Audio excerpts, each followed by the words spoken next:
What's up, y'all? I'm PJ. And I'm Les. And we are Two P's in a Pod. And P stands for Principles, performance, passion, priorities, people, persistence, pragmatic, pregnant. posture. I couldn't think of anything. Yeah. quick on his toes. I wanted to see what P I was word. going to say pregnant, but I don't know like what's going. This was any P word. Okay. Try to stick with, like, pregnant was kind of out of here. Yeah, I couldn't think of anything, so I was like, oh, dang.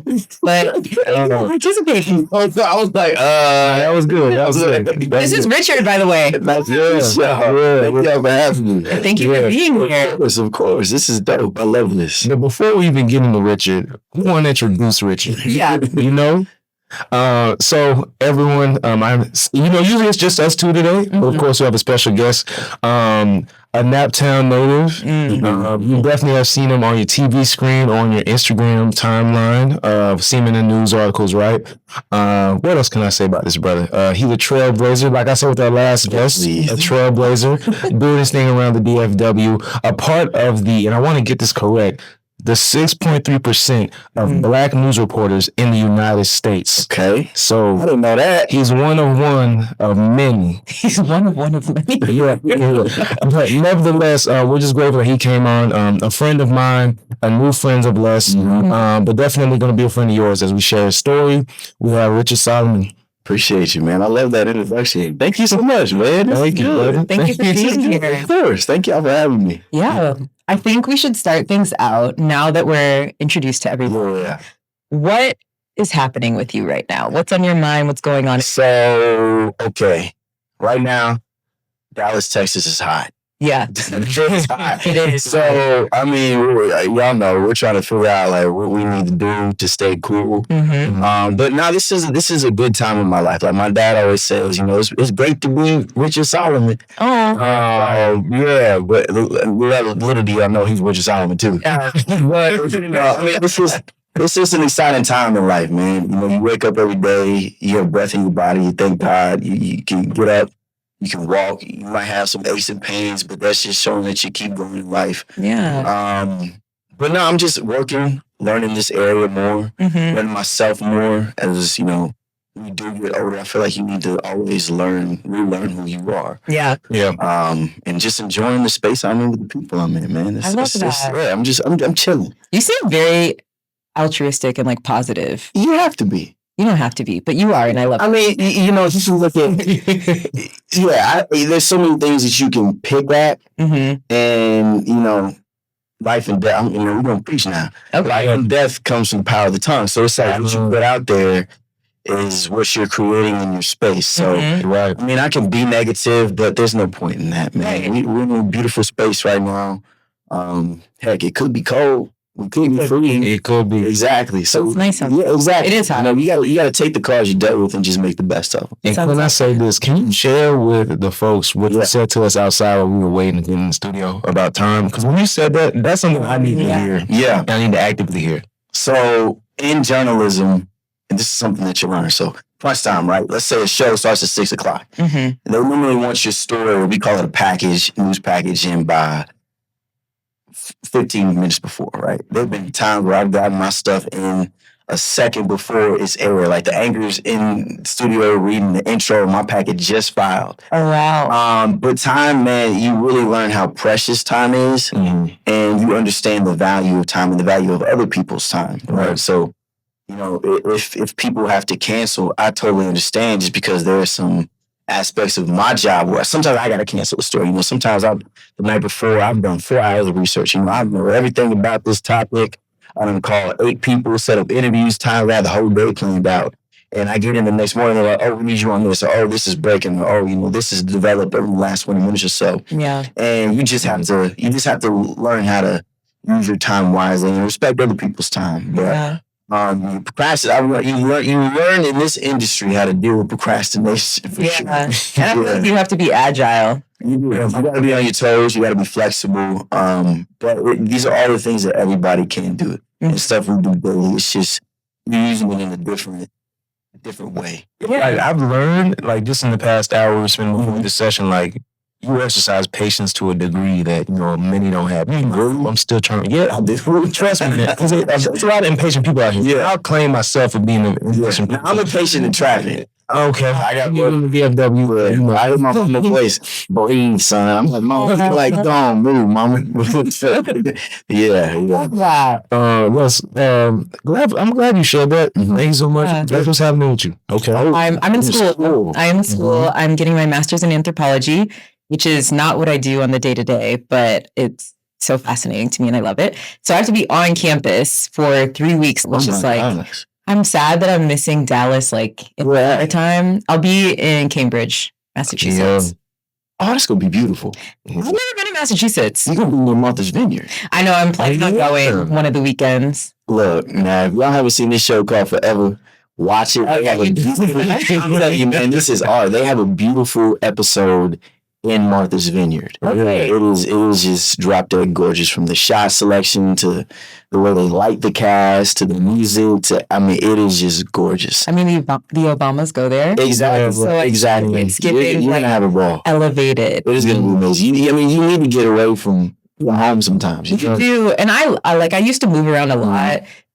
So this will be nice, but I just like being in Dallas during the summer because everybody's like outside doing stuff. Yeah, the weather. Yeah, I'm missing pool parties on the 4th of July. Like I'm missing a lot of stuff. We need 90 up in Massachusetts too. You ain't missing everything. I like clam chowder. You get to go down the East Coast too. I'm gonna be in New York to see friends like one of the weekends that I'm there. And then I'll do Martha's Vineyard, and I'll probably do one other thing while I'm there, and then come back. Honestly, I love the East Coast. I've been to the West Coast once. LA. I need to get out there more. We used to live. I love just near water. Like I feel landlocked right now. Yeah. I was just telling somebody earlier, like I am landlocked. Like I need a beach. There are lakes here. I heard that yesterday. I was like, no. The best thing to me is when I can be like standing in the sand as an ocean at night. Yeah. We're just pitch black. You can hear it. You can hear it if you don't know what's out there. Yeah. And it's eerie, but it is so peaceful at the same time. Right. Yeah, and I love that. I empathize with. I really want to live by a large body of water. Yeah. I think at some point, but not right now because we're here. Yeah, Dallas is popping though. Dallas is a good place to be. It is cool. I say it fits every aspect of life stage that you have. You really want to stay here. As you grow, I feel like Dallas grows with you because it provides for every stage of life and any phase. Exactly. Yeah, it's developing constantly. Yeah. So and who knows, they might build an ocean here. No, for real.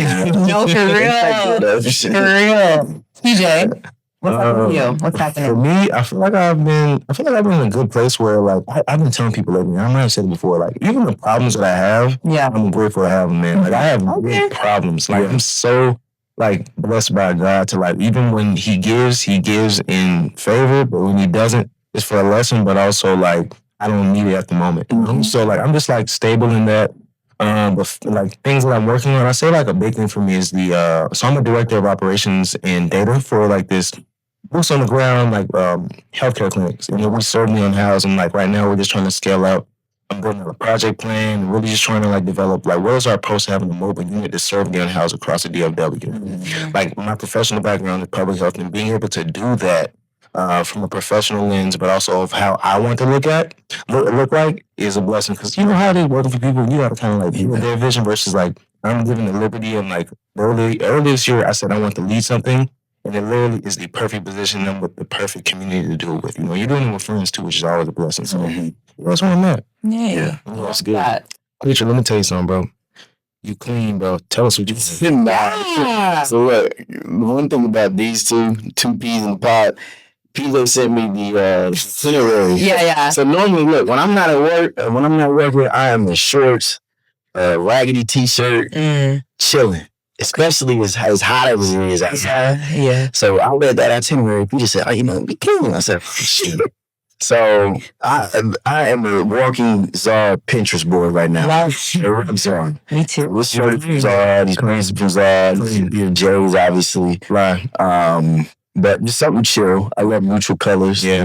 Those are my favorite styles of having. Yeah. I like the cream. It's called when you have when it's hard on the front part. I got you. It is the New Era 940 A-frame baseball cap. I see a lot of I got a little thing in membership. I like the way those look on like because it's not the trucker hat. Yeah. They don't look good. I have to wear like a baseball hat. So I'm like, what? Yeah. Okay, New Era. The New Era 940 A-frame baseball cap. It looks amazing. It really fits. But when I saw that, I was like, yo, yeah. I love the style hat because I got a big head, man. It was very like it fits your body. Yeah. Thank you. No. For it was also a gift. I graduated college. Okay. From my dad. It's lovely. Yeah. I like it. It was a good gift. So this always stays on. I always have on my necklace. Now I take my earrings out when I'm at work, but first thing, as soon as I get home, at the end of my shift on the Saturday, we're going, and that signifies my. Why do you take your earrings off when you're at work? So, my father and my grandfather, they are very old school. Okay. Just with men and how I was raised, you're clean cut, right? You don't have facial hair, your hair is low, nice fade. You're just clean, representable. So, I mean, for me, it was just something that I never did. Now, people do. Right. I've seen people with, dreads on TV or large beards, but I just keep mine, and I have a beard, obviously, but I just keep it maintained. My brand, on TV, I have to come a certain way. This is your moneymaker. Yeah. So, now, when I started off, it was always, you need to be in a suit and tie. If you're in studio, if you're out of studio, collar shirt. So even today, coming to Texas, it was more relaxed. Yeah. Cowboy boots, jeans. Yeah. And I'm like, what is this? My anchor is not wearing a tie in studio. And I'm like, this is insanity. Like, where am I at? But it's just with where we're at. This is a more, relaxing environment, more chill. Yeah. I think the South in general is more chill than the North. That's interesting. I feel like it sounds to me, it's not quite, but it is reminiscent of code switching almost. I was going to say like there's a certain amount of credibility that's associated with you when you present a specific way. Yeah. So it's interesting though, because at the same time, it sounds like Texas is a little bit more lax, which I agree with. Because when I first moved down here, when we would go out, I was like, why is everybody so casual? Why are girls in heels? Why are they in flip-flops? Yeah, I was like, what is it? But I also lived in Seattle and it was like that too there. So anyway. What are you wearing, PJ? I'm actually pretty calm today. Funny thing is, this was my church outfit. It was look, I always keep it honest with y'all. I have an on camera. So I had another outfit in the car. This is maybe the fourth time it's on the episode. We had a lot of like clothing debates, me and Les, before you were, part of our pre-production. It wasn't even a debate. In my head it was. So as I was saying, I had an outfit in the car. I was like, this is the fit. This is gonna be good. I pull up, and I was outside with you. I pull out my fit. I'm like, Les, does this work for you? No, it doesn't. Keep it you ever want to know. Well, I said the first thing I said is, wow, you look so nice. And he was like, oh, well, I'm changing. This is my outfit. And I was like, oh, you should wear what you have on. It's like change. So it's not like I was mean about anything like that, but I think you look so nice. Yeah, it's kind of like a 90s R&B. It's like Bobby Brown. I love it. Minus the crack. So this right here. This is pre-crack. Pre-crack. From H&M. From H&M. Honestly, that thing is probably H&M aside from like the loafers. Yeah. The shot H&M. That. The neutral look, it's kind of warm for the weather. For sure. Yeah. But it looks great. Thank you so much. And then, simple jewelry. Like you said, my wrist, if they're without nothing, I feel naked. So I love the beads, as you all know. I saw it was a thing. And actually, one of these is the other one I bought from Tony's. His girlfriend. I was about my mother-in-law. Maybe soon too. Well, actually, I don't know. But it was just a simple light watch. It's not even like a brand, honestly. I just something nice. Like a little cool piece, but but that's me. Les, you got the pink going on today. Yeah. I've decided that I'm gonna wear like more bright colors these days. Okay. I like black. I think I wear black a lot on the pod. I love black too. It's just so like man. I don't know. It works for everything. It does. And it looks It's good. easy. Yeah. So I just like black. And you got different shades of black. Exactly. Yeah. But I was like, let me wear some color and be like more fun. Yeah. So we're in pink today. And this is from Zara. It's just like a simple, it's not tweed, but it's like almost tweed dress. And then these shoes are from Steve Madden. That's where I get like all my stilettos from because they're not comfortable for sure. But They look good. yeah. So I'm like, okay, I'm sitting. So I have worn them to conferences just because I had to. I do. So I guess that makes the pain a little worth it. I don't know. But yeah, wrist-wise, I always keep these two on. I never take these off. And then this one's just because it matches my necklace. Oh, you can't even see my necklace. Yeah, there you go.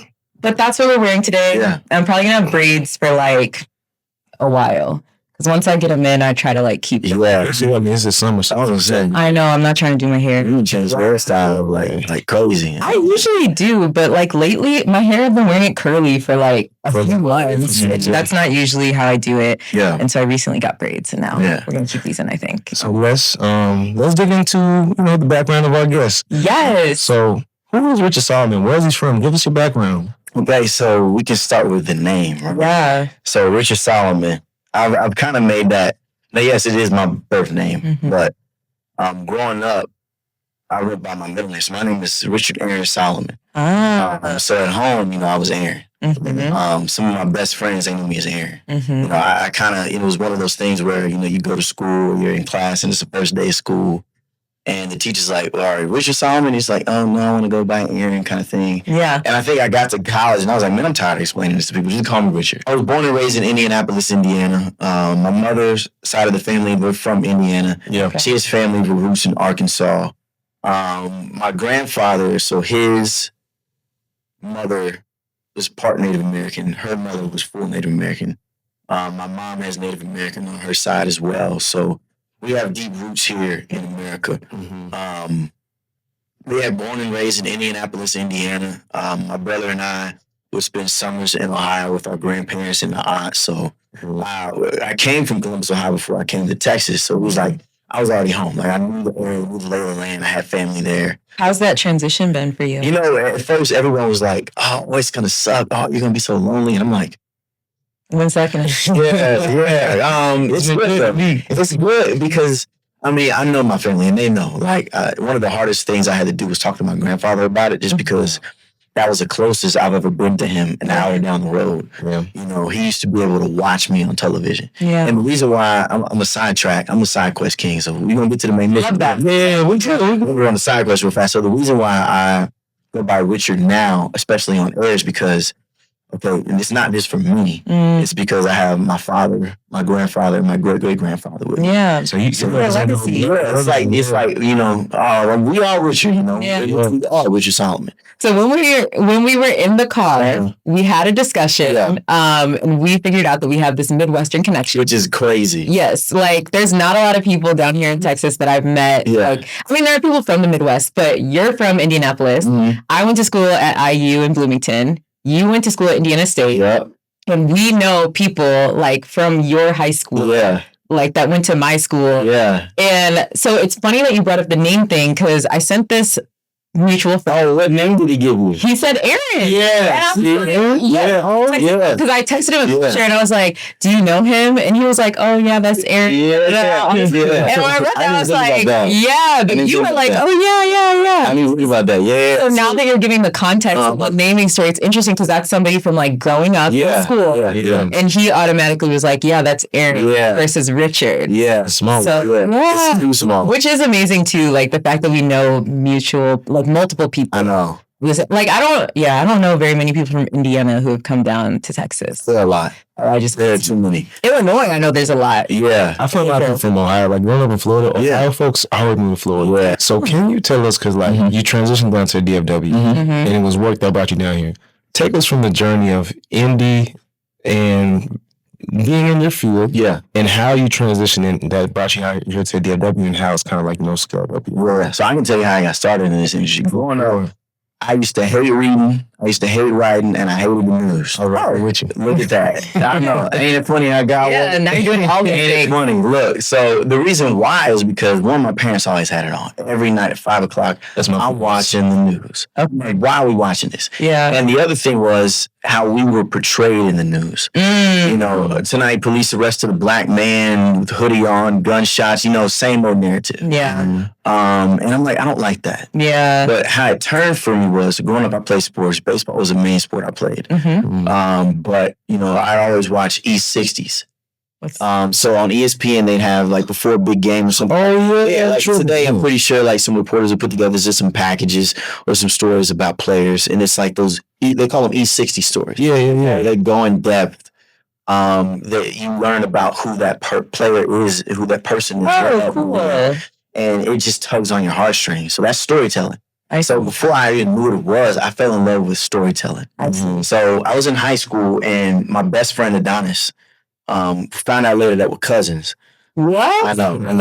We'll get to that. But it's through marriage. But I'm like, we fam. Yeah. So he was in, and I went to Ben Davis High School, one of the largest high schools in the state of Indiana. You know, and going to weight class, standing at the center of the hallway was this man. I mean, he was a gentleman, heck of a man, Dennis Goins. I'm going to give him his shout outs because he's the reason why I'm sitting here today. Shout out to you, Mr. Dennis. You said, Mr. G, you know I love you. Every day, every single day, this man had on a 3-piece suit. Nice. Never repeated. Now I think he's a little lax, you know. He has the right to be. But every day he had on a 3-piece suit. And, you know, he's a part of my village. He'd correct you if he saw you doing something wrong. He'd call you out if he saw you doing something stupid. Yeah. But he was just that father figure that we had in school when my father couldn't be there. My dad is amazing. Yeah. But and I'm thankful that my father allowed, you know, Mr. Goins to also be a father figure as well. Because, you know, as men, we got pride issues. Yeah. But my dad, he grew up in that village. He had multiple people in his village. So for him to allow Mr. Goins to be a part of my village is just a blessing. But he's done this before in the industry of journalism. He's worked at almost every TV news station in Indianapolis. Okay. He's worked at the NBA Finals. Wow. He was even in a clip of the MJ documentary that was on Netflix during the pandemic. The Last Dance? Yeah, he's in that. What? He's worked Olympics, so he knows his stuff. So one day I was in his class just fooling around because Adonis was in there. And Mr. G's like, I remember, you always in my class, you're not doing nothing, go shoot football. I didn't know what I was doing. I didn't know anything about a camera. I didn't know how to record. Yeah. But just in the time that I spent out there figuring it out, I just fell in love with it because I realized like that is one of the most powerful things in this world is a camera. Because in a sense, you know, we show what you're going to consume as a viewer.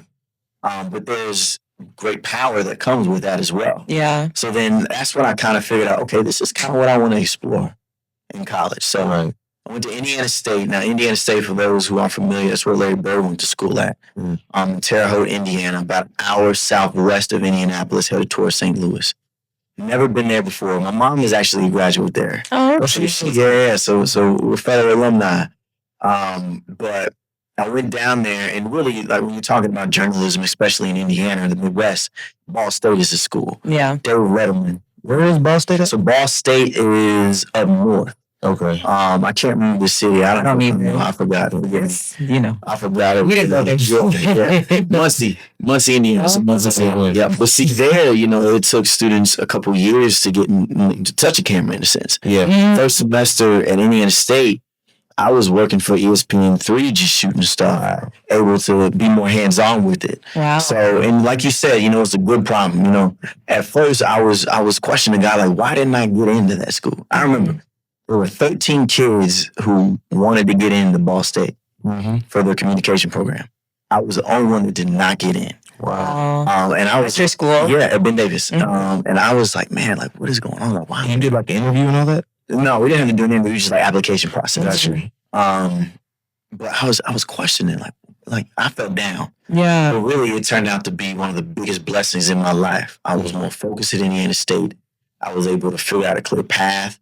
And really what helped me was, so let's say this is my university. This is a news station, right?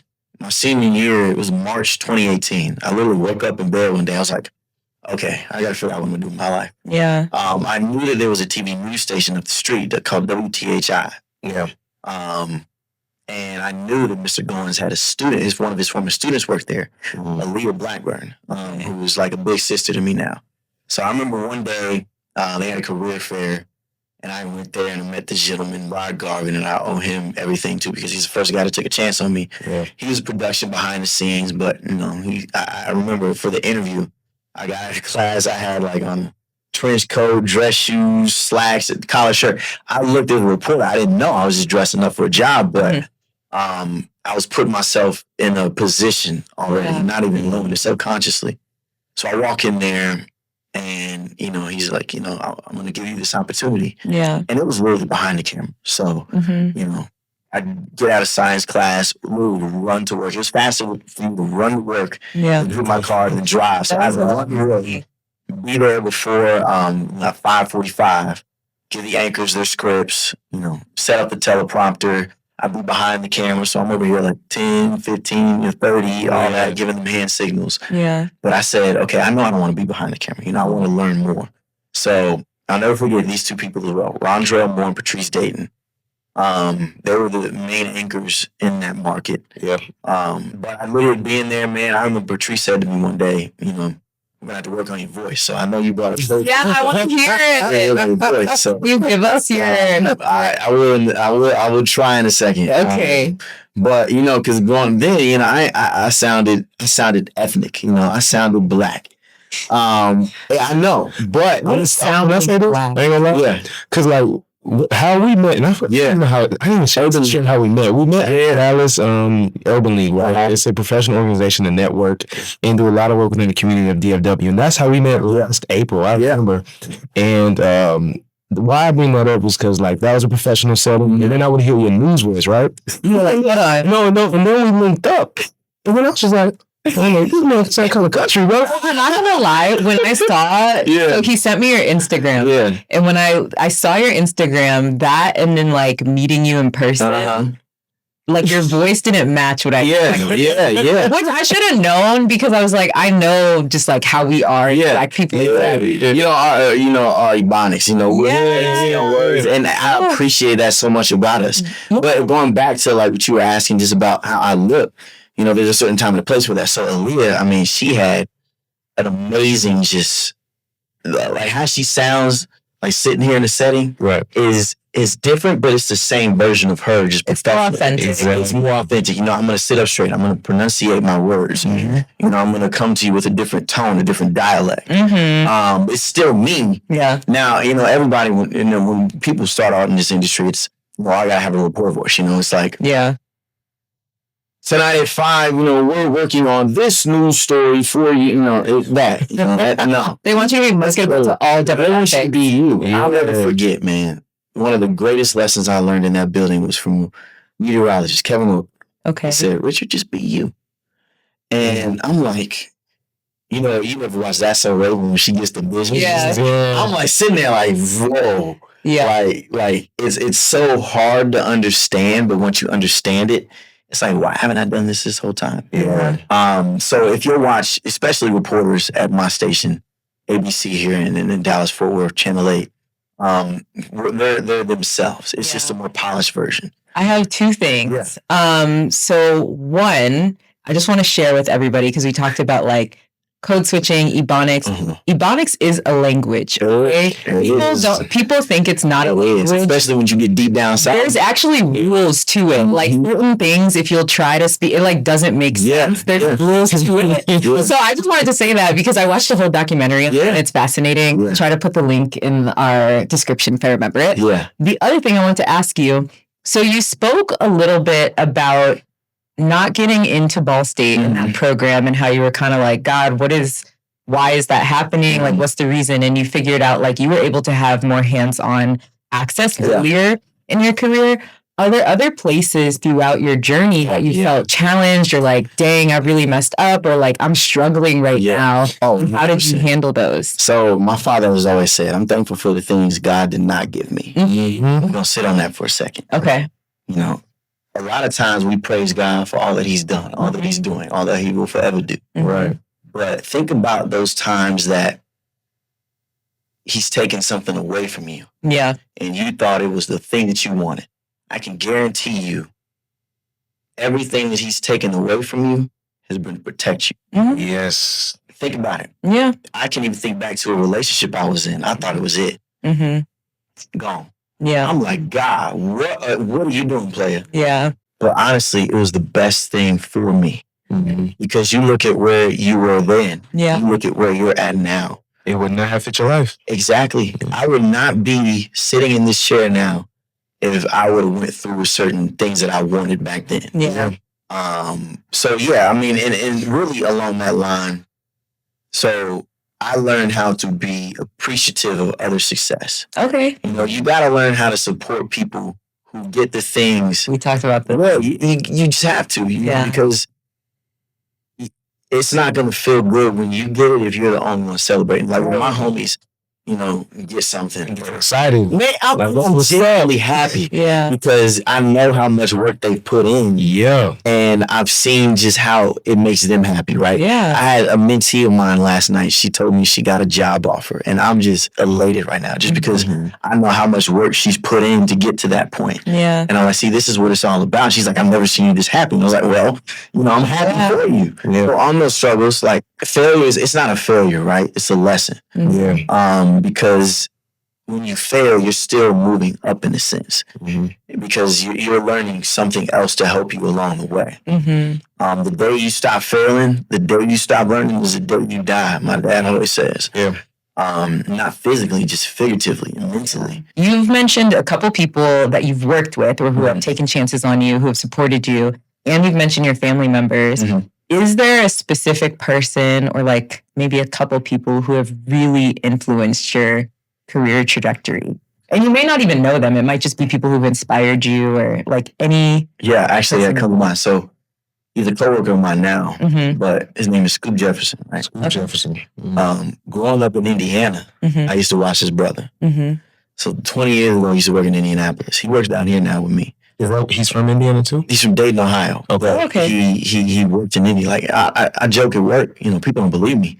Like Scoop the man in Indy still. Like he is. Yeah. He is the man because the first image of a black man on television was from him. Wow. 20-something years ago. Wow. And now I'm working with him. Wow. That's amazing. I know. And I don't think he understands just the impact that he's had on me. Yeah. There's other journalists. Dude, like I wouldn't have even had the notion in the back of my head that I could be on TV. If it weren't for you. Yeah, and the beauty of it is he's had people like that and so on and so That's so full circle, man. Exactly. And you might be that person for somebody else. Which is crazy. I know. Lord. Yeah, but it's serious. Like you have a platform and a lot of people, especially young people, are seeing that. So, I mean, I'm sure you are using that wisely, but it's just something to keep at the forefront of your mind. Like even when you don't know the influence and impact. Somebody's always watching. Exactly. Yeah, my dad says that too. Yeah. Right now, one thing my friend Walter, he brought up is that like, I'm so glad about that up because this conversation, I want to use it.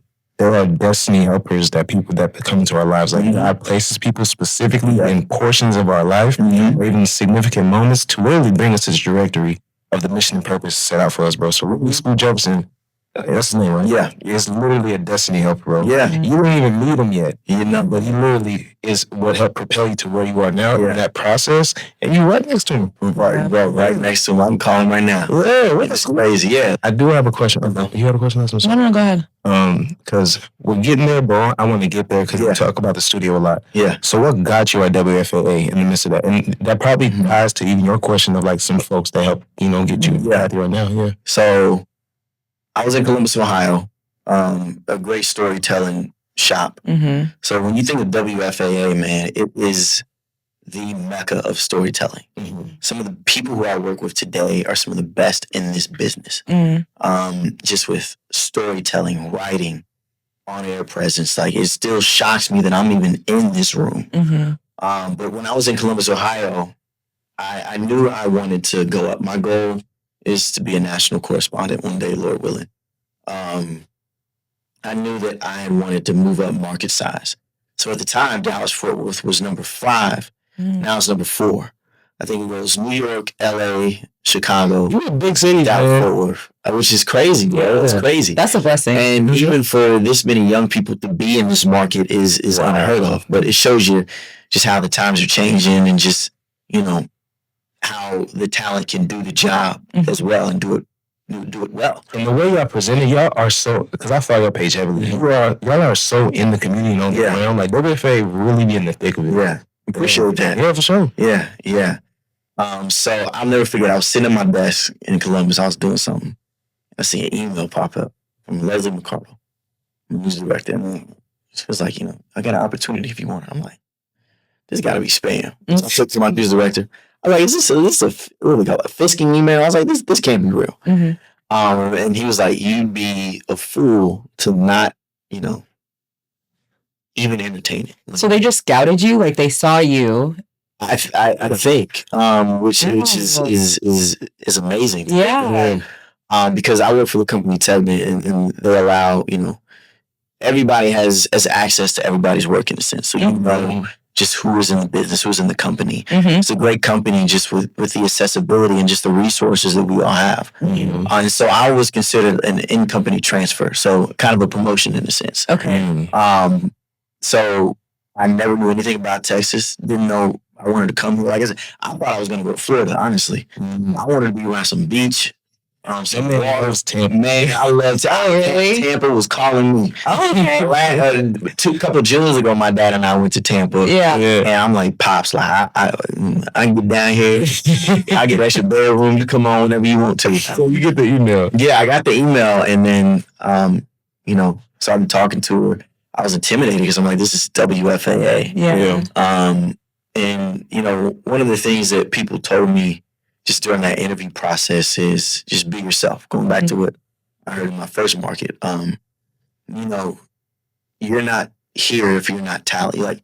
And what I want to really stress to people is in this industry and other industries is, if you're entering into a space that you don't think you're qualified for, you already are. Because God wouldn't put you there if you already don't have the tools and the things that you need to be successful there. That's covered at church today. Yeah. So once you get that under your head and in your head and realize that, it's like, that takes, I feel like, so much pressure off of you that we put on ourselves. Yeah. And, you want to do well, you want to succeed, but absolutely, you just got to, and I tell people, just take a step back and look where you're at right now. You nobody thought we'd be sitting here. Yeah. This don't align with anybody's plan probably. Right. But I bet you wouldn't change it. Right. And then if you would, I understand, but with where you're at, your journey to success is going to help you get somewhere. So going back to what you asked, man, they flew me down here.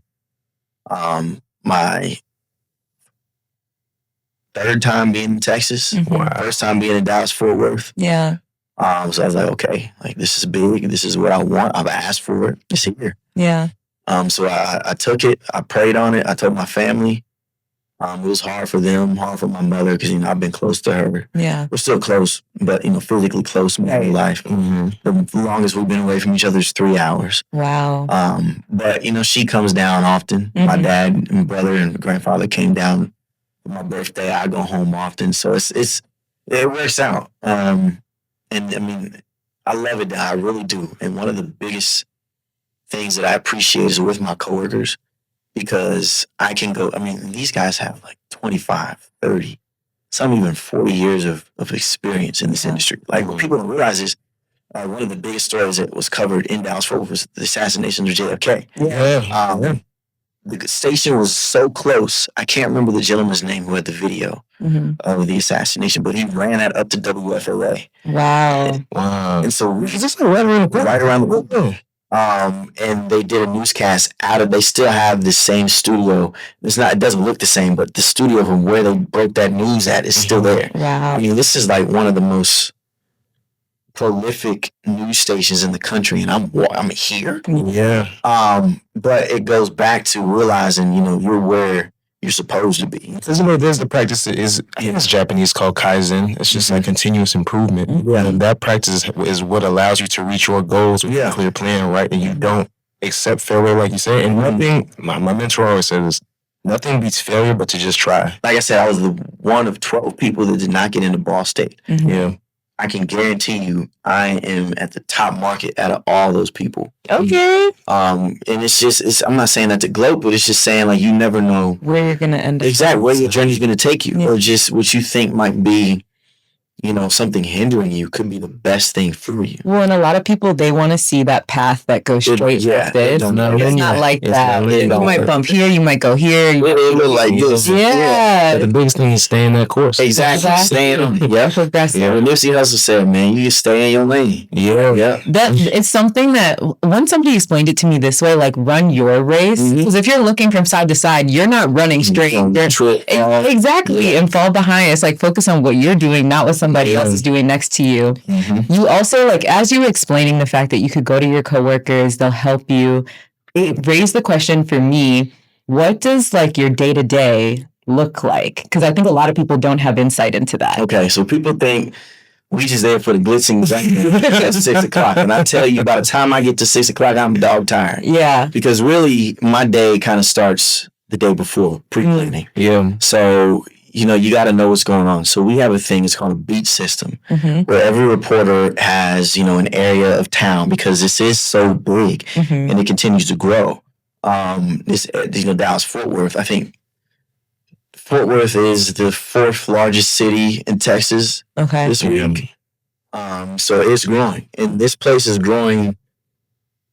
We could surpass other cities with the rate that it's growing. Especially up north in Plano, McKinney, Salina, Prosper, Anna. Yeah. All these smaller communities, they're having to grow at rapid rates too. So my area is Collin County. That's my beat. Yeah. I have to know what's going on in that community. I have to have relationships with city officials, with people in the community. Yeah. You guys are now my sources for Collin County. But you just have to have a know of what's going on in that area. Then, your enterprise story. So an enterprise story is something that, it doesn't come from a press release. You have to go find it. You have to go dig for it. You have to build a source, work the source, get the story, confirm it, present it kind of thing. So, for example, tomorrow evening, I'll start looking at stuff for Tuesday. I already have a couple stories in mind from people in the community, but, we'll do that. We'll do our research. Now, what's interesting in this whole industry is going in this change with AI, using ChatGPT. I always say it's going to take over like Terminator and stuff. But, you just have to use technology to your advantage. So ChatGPT is a great source. ChatGPT is a great source. I can find stories happening right now, and it kind of will put you on the right path to find something just to present. So, let's say Tuesday morning, I go into work. We have a morning meeting at 10 every morning.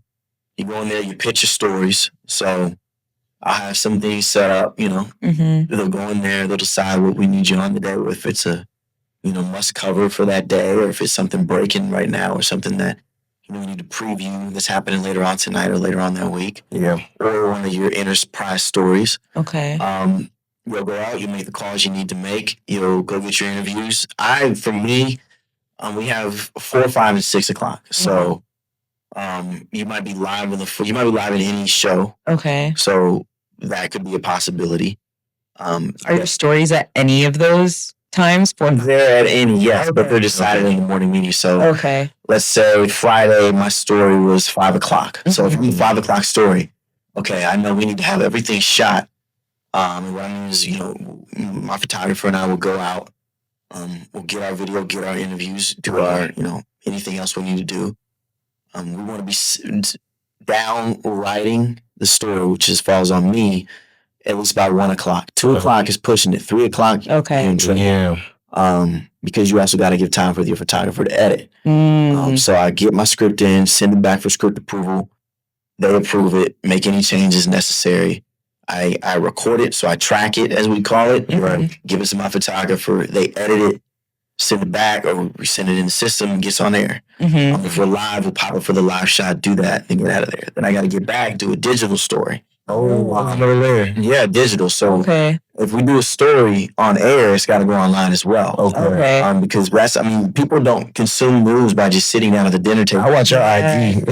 Honestly, and that's something that we have to adapt with, because people aren't just going to the straight source of television to get news. You got TikTok, X. So you have to make short formats too. Yeah, you just have to adjust. So honestly, some stories that might look good on air, you got to condense it or just take like, a snippet and put it on TikTok. That's how people are consuming news. Interesting. So digital is important, or maybe more important than some stuff that goes on air in a sense. A quick question in the process: how long does all that take? It takes a day. So so people think that in what I did in high school, I did what I do now on a daily basis in a week span. Yeah, but really, you do it in a day. And in a day, I mean, we can shoot a story and have it written in 2 hours. We can have a short, and when I mean written and done, we start at 1 p.m. Yeah, have it ready to air by 4 p.m. Kind of thing. That's a rush. That's a lot of work. Or it can be stretched out where we have more long form stories where we take time and massage it and really put more into it. That could take weeks, months. I know for one of my coworkers, it was the most watched story last year, and it took her about 6 months just to get on there. Had to go through a legal process, had to do all these different versions of it. So it just depends, really. But this is and it's funny. People really don't understand what we do on a daily basis. And it's just interesting. And it's also rewarding to see people's faces. Like, we'll do an interview. So what's this going to air? I look tonight at 5 o'clock. I'm like, 5 o'clock? You're like, hold on. Yeah. I'm going to be home. Yeah, exactly. Yeah, like, we're getting this, So like constantly moving. Yeah, moving, grooving, especially in Texas heat. You dog tired by the time. Wow. So I get home, especially, let's say I'm up in Collin County one day. Traffic, that adds 40 minutes to an hour and a half to 2 hours on your day. No. Sometimes I'm not getting back to the station until 8 o'clock. Jeez. I gotta do the same routine. I gotta cook, I gotta eat, I gotta, self-maintenance, self-care, work out, go on a walk, relax, do all that, prepare for the next day. And you might be up early to shoot some days. Yeah, you told me like, 3 in the morning? So news is always happening, right? Mm-hmm. So there's someone always in the building. There are different shifts. So there's a day side shift. That's usually from 10 in the morning to 6:30 in the evening. There's a night shift, 2:30 in the afternoon to 10:30 at night. Mm-hmm. It was an overnight crew. So it's about 10:30 p.m. to 7 a.m. or for reporters, 3 a.m. to 11 a.m. Yeah, I remember you telling me. I used to do that. Yeah. Well, look at it now. I'm a night owl. So when I first got here, I was filling in for a young lady because she had a baby. And I'd have to get up at 2 a.m. I don't go to bed now until maybe 1 a.m. Wow. I was like, I had to be up, get to work by 3, show her at 5, and just 5 to 6 hour long. So we be from 5 to 7. Mm-hmm. Get your stuff for the next show, which is midday. That's at 11 a.m. Mm-hmm. And I'm like, boy, I'm dog tired. I can't. I know me, and I like the shift I'm on now. Much better. Okay. But yeah, it's the news is always going. Like, there's stuff happening right now. I'm probably getting emails right now about things happening. Just about things. Yep. How is that though? Like, I almost feel like not self-care, but it just seems hard to life balance. Yeah, because you're constantly on call or like just trying to find. You learn to step away. Like today, like I left my work phone at home. Mm-hmm. Like, I'm not touching it today. I don't touch it on my version of Saturdays because it's Sunday, obviously, but it's like my Saturday. I don't touch my work phone. Yeah. Mm-hmm. Tomorrow I'll pick it up after a certain hour. Okay. You always try to disconnect. Therapy is a great resource. Yeah. Black men go to therapy. We all need it.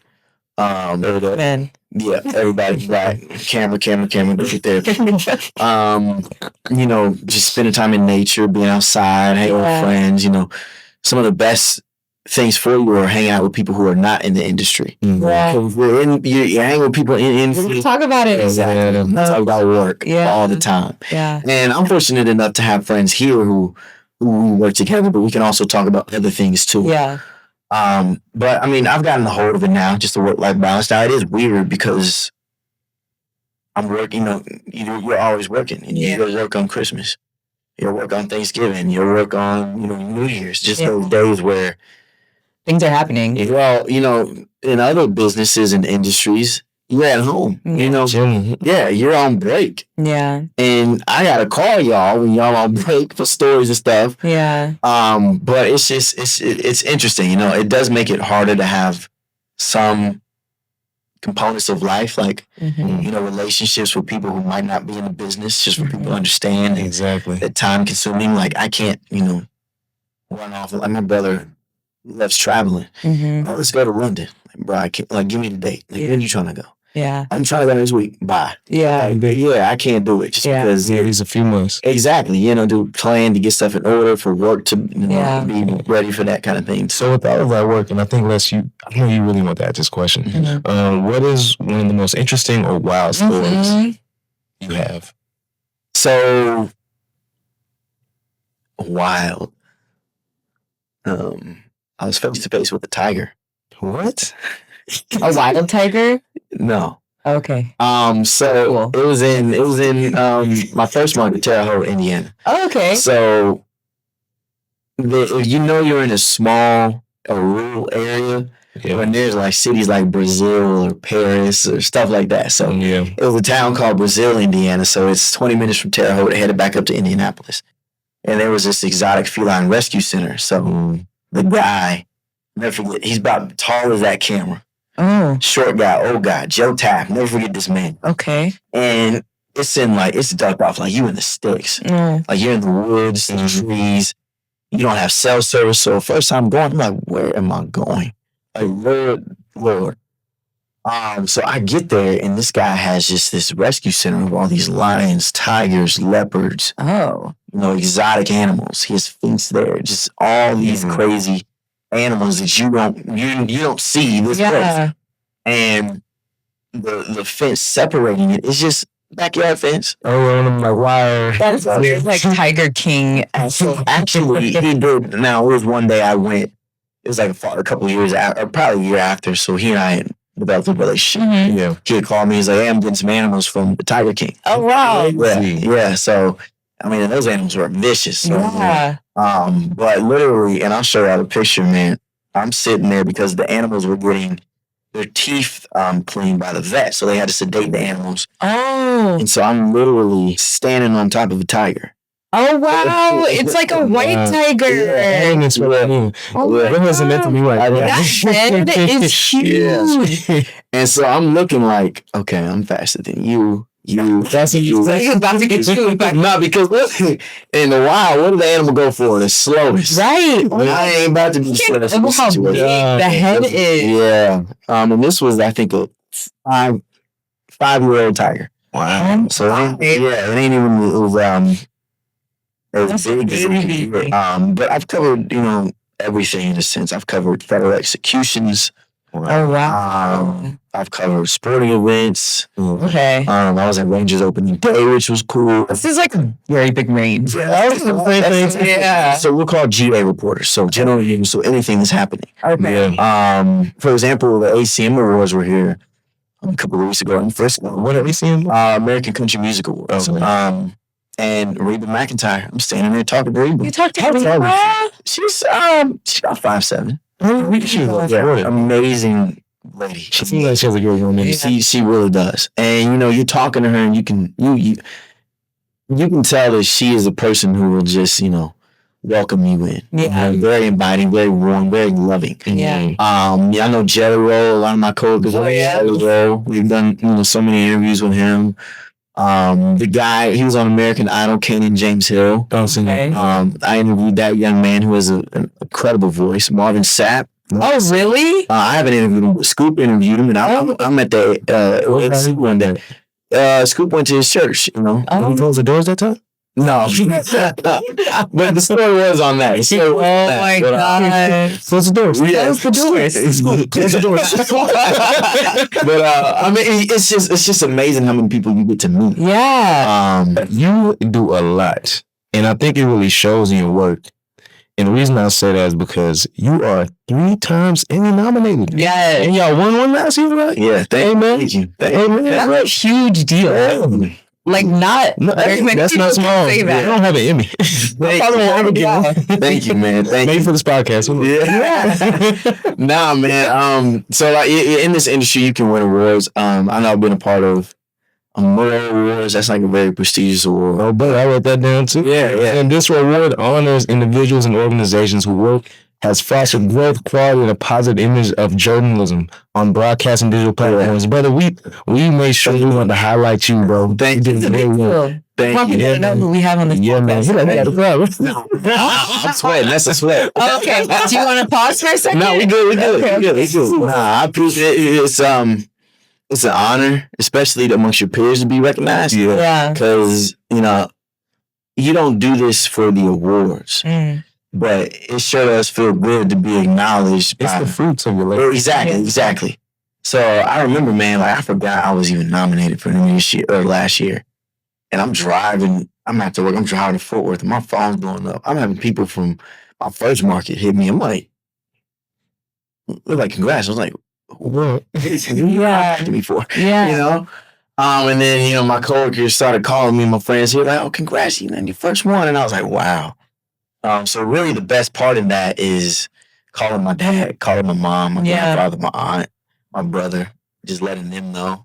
That's really why I want to win, just so they can, just for them, just to live with their reaction, to see their proud moment. That's what I do. It's selfish, but it's just to see all the time, the effort, the craziness my parents had to go through for me to get it. Just for them to see that it's all worth it. And now there's 4 Richard Solomons have won it, Emmy, right? That's 4 Richard? No, that's all. That's mine. Oh, come on. That is funny. And more to come. Yeah. Lord willing. Yeah. I have a beautiful niece. I don't know if she want to do journalism. I might steer her somewhere else, make some more money. Yeah. But we'll see.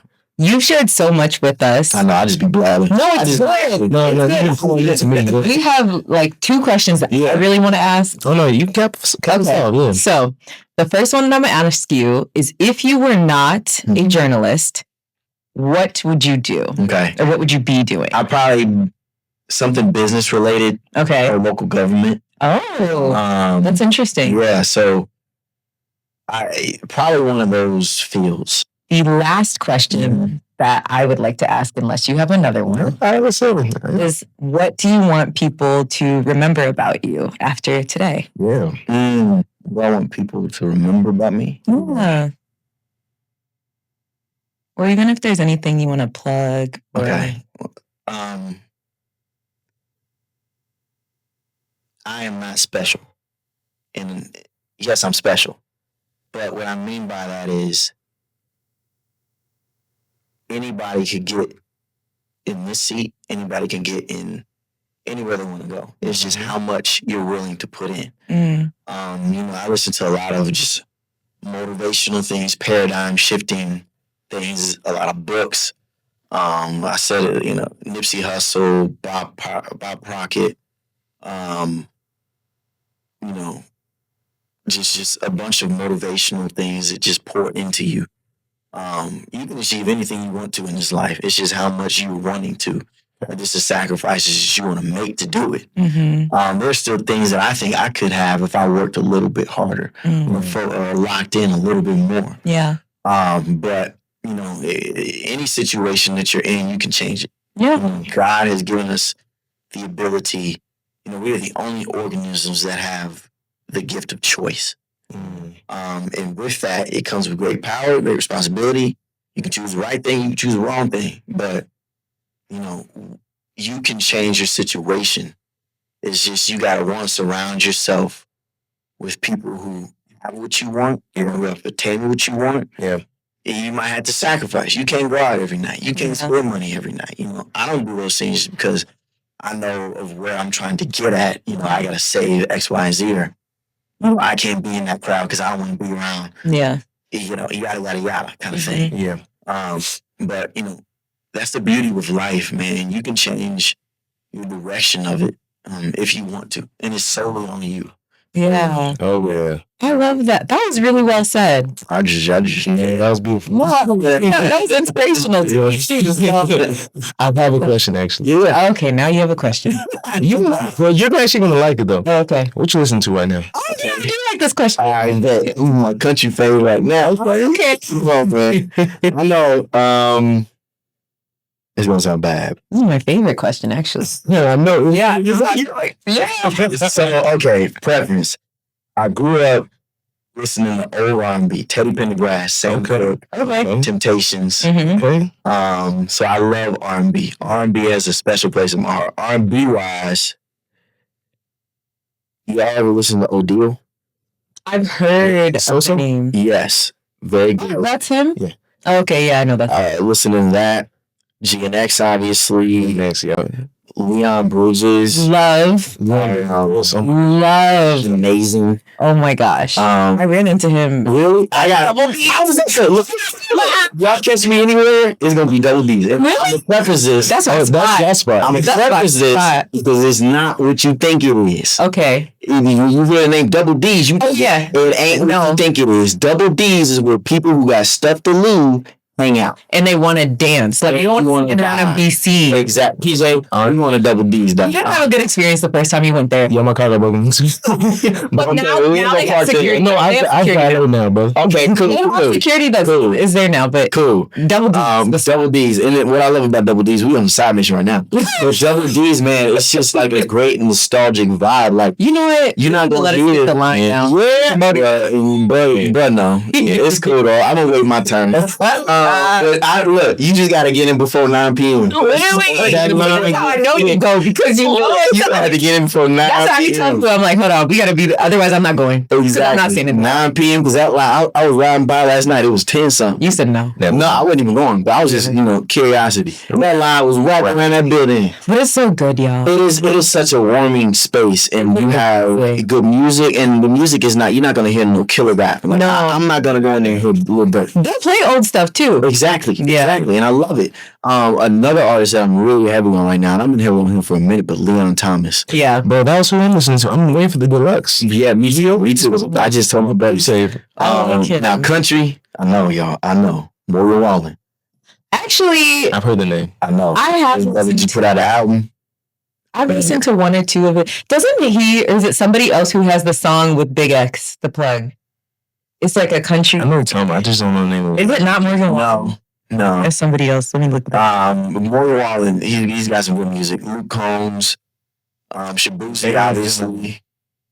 That's it. Of course, yeah. Oh, who is it? Baby mode, man. But look, I coming from Indiana, you listen to country music, you were in cowboy blues, everyone is you like you crazy. Yeah, which is weird because Indiana is country as well. It is, but not black Indian. It's not. Yeah. Yeah. But look, coming down here, Everybody's country. you ain't listening to country music, you ain't got no cowboy blues, they looking at you like you crazy. Yeah. And I really love that just about Texas culture is because you tap into the country. And that my family's originally from the country, so I just fell in love with the roots, the hash, the style, the West. I love it, bro. I love it so much. Best. Yeah. What you vibing to? So right now I'm listening. I'm gonna go a little old school as well. So I'm listening to "I Like It" by DeBarge. I just love listening to that song in the car. It's just like very cute. Puts you in a good mood. It does. And I'm like, yeah, I do like it, and that's what I want a man to be thinking about. Like I want him to be thinking that he sees me. So it's just a very cute song, and it's wholesome. Yeah. And it's good music. Like, Nah, honestly, Donnell Jones, I'm just spending him for hours. Yeah. I'm gonna have to. I feel like I want to be back in my old school bag sort of thing. Look, that man, some of the best songs ever created with the new album. Best songs ever created. You know the songs. That's a very strong statement. And it's proven. Yeah. Okay. Listen to Where I Want to Be. Where I want to be, yeah. Okay. You know what's up, Shorty? Where I Want to Be. Have you seen it? What's love? Yeah. Okay, I'm writing. But like I said, I'm just tapping into, like I said, that Mutt Deluxe. I'm waiting on the drop. Yeah. Leon Thomas, I saw him live with Blast last October. Oh, yeah. It was amazing, bro. That's not how I used to pronounce his name. Blast. Blackest. That's like that's like black. Or like Six Flags. Six. That man come out. Six Flags. I actually saw him. I did too. Just walking in Bishop Arch one day. Wait, does he live here? No, I think he was just here. People really just be here. Just be here. Just be out. Yeah. And I'm like, bro, what are you doing? Dallas, yeah. I mean, you gotta realize, it is Dallas. Yeah, it's yeah. But Dallas is a city where like you really could just move around comfortable. Exactly. That's true. But Close us out. I'm closing this out. Oh, it's time already? Yeah. You shared your I journey. used to be talking. No, but this is so amazing. I appreciate y'all for having me, seriously. We appreciate you being here. Brother, you shared your journey. You poured into us. Yeah. And I really feel like if anyone wants to be a reporter, a journalist, they need to tap in with you because you have a blueprint. I do have a blueprint. Truthfully. And it's worked for me. Yeah. And it's worked for some others who I've shared it with. Yeah. But it literally just goes down to just doing the work that you don't want to do. Is there anything you want to plug real quick? Plug? Yeah, anything you want to Watch WFAA. You can download the app WFAA Plus on the App Store. My shameless plug for the day. Anything personal, yeah. What is it? What is it? It's like Richard Solomon. Not what is it? It might be. Let's see. That shows you how much I pay attention to it. That's okay. Yeah, __ Richard Solomon TV. Solomon is spelled with all O's. Yeah. Not Solomon. Yeah. But Richard, thank you for coming. Like you Thanks, guys, said, man. Thank you guys. This was amazing space. This is You're great. amazing. Yeah, thank y'all. It felt like I just clicked on the homie. Yeah. But look, it's been 2Ps in the pod. You know where to find us. Socials are 2Ps_1 podcast. We're on Instagram and TikTok. You can find us on all audio-visual platforms, Spotify, YouTube, Apple Music, 2Ps in the pod. We have more content on the way, more guests, and we definitely want to share more stories, insight, and different perspective. But Les, is there anything I'm missing that you want to share with everyone else? No, I just want to thank everybody for listening. Thank you again, Richard, for being here. Thank you for having me. Stay tuned for more. All right, y'all. Bye.